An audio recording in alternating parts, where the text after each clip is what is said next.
खड़ा pump canal का निरीक्षण किया है, क्या स्थिति है, कब तक चालू हो जाएगा?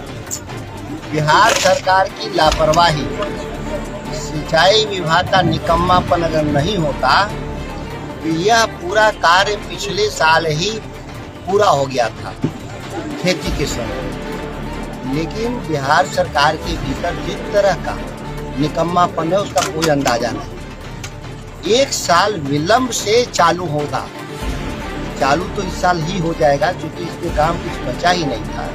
पिछले ही साल खत्म हो गया था जब मैं एमएलए था यहाँ, बीच में मैं सांसद हो गया कि 1 साल इन लोगों ने डिले कर दिया इस परियोजना को। लेकिन हर हाल में इसी महीने, ये जून का महीना है, ये जून के ही महीना में पंप चालू होगा।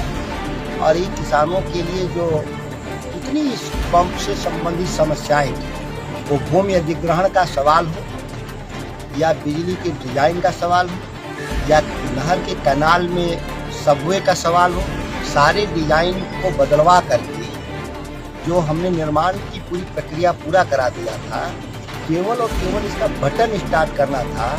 3 बार अपराधियों ने 33,000 का तार कंडक्टर, जबकि अब इधर इस इलाके में तार की चोरी नहीं होती, कोई न कोई षड्यंत्र पूर्वक जानबूझ करके ही इस इलाके के विकास के दुश्मन लोगों ने 3 बार 33,000 का जो कंडक्टर कटवा लिया था, चोरी करवा लिया, जिसके चलते परियोजना केवल डिले हुआ था। लेकिन जो आज मैंने देखा, निरीक्षण किया, अब यह पंप इस महीने के अंत तक स्टार्ट हो जाएगा। इसमें अब इसमें कहीं कोई दिक्कत है नहीं। नदी में पानी की कमी दिख रहा है सर, तो कैसे इसीलिए मैंने कहा जून के अंतिम तक बारिश हो जाता है और पंप तो आज भी ये चालू हो सकता है।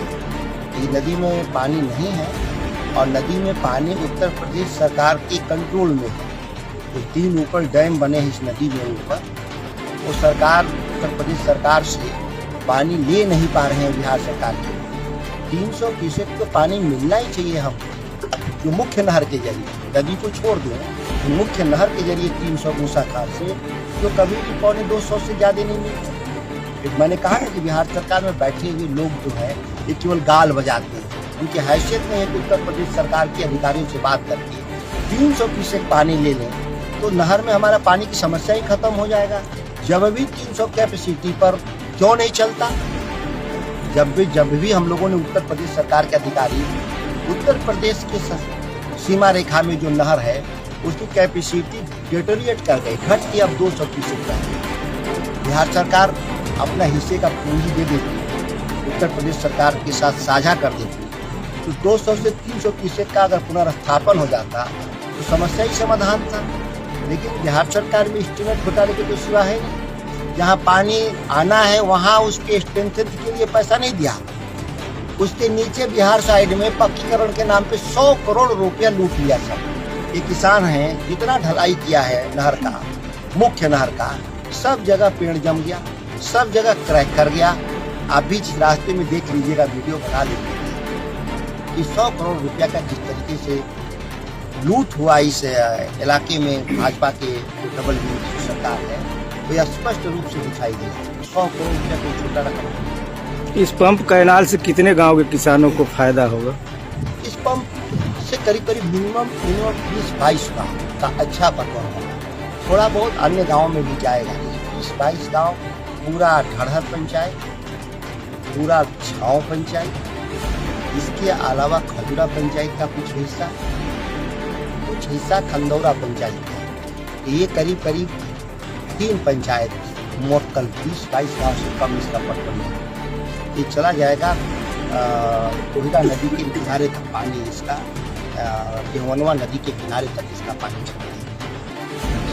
उनके भूमिहीन भाइयों को बंदोबस्त की गई, इसके बदले में उनको दूसरी भूमि दी गई और इसको निरस्त करके काम प्रारंभ कर दिया।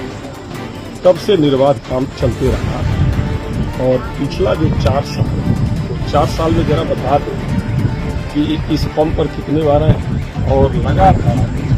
और पंप बनाने की तो बात छोड़ दीजिए, मेरे पास प्रमाण, मैं बोलना नहीं चाहता, मैं काम करता। वो अपने पिताजी से, उनके सीने पर, अपने पिताजी से कहें कि पिताजी सीने पर हाथ रख के बताइए कि आपने उस समय के तत्कालीन मुख्य अभियंता डिहरी से आपने कहा था कि नहीं कहा था कि भाई किसी भी कीमत पर इस पंप कैनाल को रोकिए या पंप कैनाल किसी भी कीमत पर बनना नहीं चाहिए। और मुख्य अभियंता रामेश्वर जी थे, उन्होंने कहा कि सर मैं मजबूर हूँ, यह सीधे माननीय मुख्यमंत्री जी का निर्देश है, वहाँ पंप कैनाल बनेगा।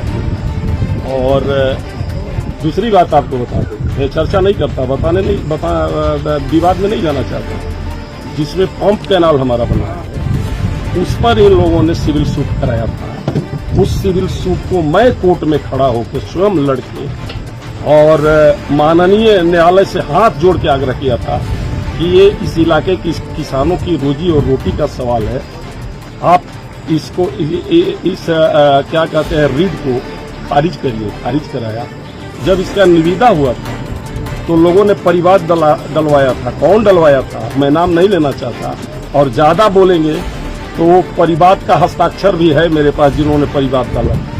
तो किसी भी कीमत पर वह परिवार नहीं चाहता था कि ढड़हर में पंप कैनाल बने। वो नहीं चाहते थे कि तेरा बने, वो नहीं चाहते थे कि जैतपुरा बने। वो आप फिर मैं एक बार दोहरा रहा हूँ कि ये मेरे लिए पंप कैनाल नहीं है, मेरे लिए तीर्थ स्थान के समान है। इसलिए तीर्थ स्थान के समान मैं इसे सीधे भगवान का दर्जा देता हूँ, इसलिए कि हमको ये रोटी देने का काम है। तो उनको नहीं लगता है, वो ईंट रखने की बात करते हैं। अब मैं तो मानता हूँ कि अगर जरा वो सोचे तो उनके और पिताजी के सीने पर ये बना है पंप कैनाल, इसके बाद भी उनको नहीं महसूस हो रहा है, नहीं शर्म आ रही है, तो मैं क्या कर सकता। दो आरोप और लगता है। तो हमने स्पष्ट कर दिया कि हमने जमीन ले लिया था और जैसे निविदा प्रक्रिया पूरा हुआ हम लोगों ने काम प्रारंभ कर दिया, नहर पर मिट्टी डाल दिया। इस इलाके के ढड़हर और कानपुर के किसानों को मैं हृदय से नमन करता हूं कि सब लोगों ने कहा कि आप काम करिए, पंप कैनाल बनाइए। और जिनकी आप चर्चा कर रहे हैं, फिर मैं एक बात कह रहा हूं, विधायक बनने के बाद एक्सीडेंटल विधायक और एक्सीडेंटल सांसद, एक्सीडेंट में बन गए विधायक, एक्सीडेंट में सांसद बन गए, यहीं आए थे इसी जमीन पर। तो उनका एक ही भाषण था कि काम रोक दीजिए और आप लोग केस करिए, काम मत होने दीजिए। सब बात हमको पता है, लेकिन मैं फिर एक बार हृदय से धन्यवाद दूंगा ढड़हर और कानपुर के लोगों को कि लोगों ने एक दिन हमारा काम नहीं रोका। इसमें खेती होती थी, हमने सबको समझा के बुझा के काम प्रारंभ रखा। और जहां तक तार काटने की बात है, संरक्षण की बात है, ये मैं नहीं कहूंगा अपने जुबान से, पूरा इलाका जानता है कि कौन पोल चुराता है, कौन तार चुराता है, तार और पोल का चोर कौन है, अच्छी तरह आपको भी पता है मनोज जी। इसलिए कि आप पत्रकार के साथ साथ इसी इलाके के हैं। पोल चुराना, तार चुराना। और आप एक बात बता दीजिए हमको कि 90 से 5 तक कहीं पोल गिरता था, कहीं ट्रांसफार्मर लगता था। जब हमारी सरकार आई, माननीय देश के यशस्वी प्रधानमंत्री मोदी जी आए, नीतीश जी की सरकार आई, तो हमारा संकल्प था हर घर बिजली, हर पंप पर। हमारे राज्य सरकार का संकल्प है 7 निश्चय 2 में कि बिहार के हर खेत को पानी देंगे, पंप कैनाल लगा के पानी देंगे, नलकूप लगा के पानी देंगे, नहर का एक्सटेंशन करा के पानी देंगे। और किसान कहीं भी किसी भी कोने में बिजली मांगेगा तो वहां बिजली पहुंचा के पानी देंगे। बिहार के एक भी खेत को असिंचित नहीं रहने देंगे। तो 15 साल मंत्री तो इसी विभाग के ना, उन्होंने ले लिया क्या। और यूपी में किसकी सरकार थी? 90 में किसकी सरकार थी? 95 में किसकी सरकार थी? 2000 में किसकी सरकार थी? ले लिए। संचालन यूपी के हाथ में, नहर का डिजाइन राइट और लेफ्ट का है, लेकिन छोटा बड़ा यूपी सरकार कहाँ पानी ले जाती है? यूपी सरकार के भी इलाके में तेलिन तक पानी नहीं जाता है। और जहां हमारा पानी का बंटवारा है वहां भी यूपी का क्षेत्र है। तो यूपी के किसान, ये स्वाभाविक है, जब तक पानी ले नहीं लेंगे तब तक बिहार के लिए पानी नहीं छोड़ेंगे। हम इस नहर का पानी बरूड़ी में गिराएंगे और बरूड़ी का किसान का जब तक खेत नहीं पटेगा नीचे पानी जाने देगा क्या? अपने सिस्टम के अनुसार तो पानी लेंगे ही। तो पानी लेने के लिए नहर दुरुस्त होनी चाहिए। 15 साल में एक पैसे का काम इन लोगों ने नहर में किया क्या? और पानी हमको पर्याप्त नहीं मिल पा रहा है, तभी तो हम डॉलर पंप कैनाल लगा रहे हैं। और यह पानी दिन प्रतिदिन घटने वाला है। तो उस पानी को भी बढ़ाने के लिए, करमनासा को जिंदा करने के लिए हम सोन को कोहिरा से लिंक कर रहे हैं और कोहिरा से करमनासा को लिंक कर रहे हैं। करमनासा को भी हम ऐसे नहीं छोड़ेंगे। हमारी सरकार का प्राथमिकता है कि हम किसी भी नदी को मरने नहीं देंगे, सब नदी के अस्तित्व को बचा के रखेंगे। तो यूपी से हमको जितना मिलता है, और मैं दावे के साथ कहता हूं कि 90 से 5 तक रिकॉर्ड निकाल लें। मेरी चुनौती है उनको, 90 से 5 तक का रिकॉर्ड निकाल लें लतीफ सावियर का के जल प्रभाव का, और 5 से आज तक का निकाल लें कि जल स्राव एनडीए की सरकार में ज्यादा हुआ। अनाप शनाप की बातें करना और ये कहना कि हमारे पास पानी है, उसके भरोसे छोड़ देंगे क्या? जब पानी था तो लरमा पंप बैठाने की जरूरत क्या थी? आप जल संसाधन मंत्री थे, आपके पिताजी, पूछिए ना उनसे। जब 300 क्यूसेक पानी था तो 120 क्यूसेक का पंप बैठाने का क्या जरूरत था लरमा में? 300 क्यूसेक का लगभग का पंप बैठाने का ककरेत में क्या जरूरत था नुआव में? अब करमनासा का पानी ले लेते जल संसाधन मंत्री, शर्म नहीं आती? बोले चले जाते। मैं तो ये कहता हूं मनोज जी, डंके की चोट पर उस खानदान को जल संसाधन पर बोलने का कोई अधिकार नहीं है। अगर थोड़ा बार भर भी नैतिकता हो तो